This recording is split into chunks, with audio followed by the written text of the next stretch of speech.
everyone, it is Dawn Patrick here, your local Lancaster, PA real estate agent, and it's Tuesday, so it is the Tuesday 2-minute tip. Today's 2-minute tip, I want to talk about what happens when your appraisal comes in low from the bank.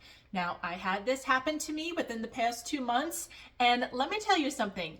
When you hire a listing agent who has experience, such as me, you want to make sure that they are working in your best interests and an advocate for you throughout the whole entire process. Now, if the appraisal comes in low, you're working for your seller, if you're a listing agent like me, and you're kind of working and helping the buyer as well, because if that appraisal comes in low, you're going to have a discrepancy. Sometimes it's a significant discrepancy in what the sales price is, what you got under contract, and what the appraisal comes in at.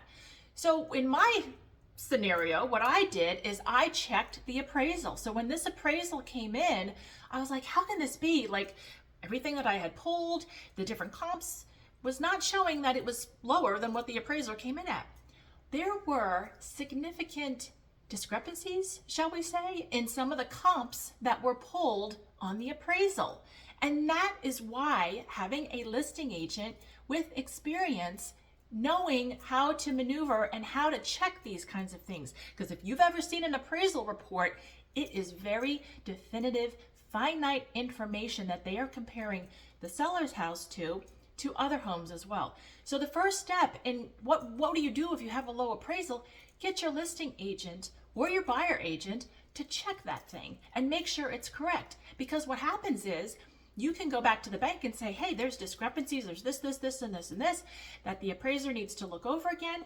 And sometimes the appraiser will look it over. Sometimes the banks say, no, it all depends on the bank, it all depends on the appraiser.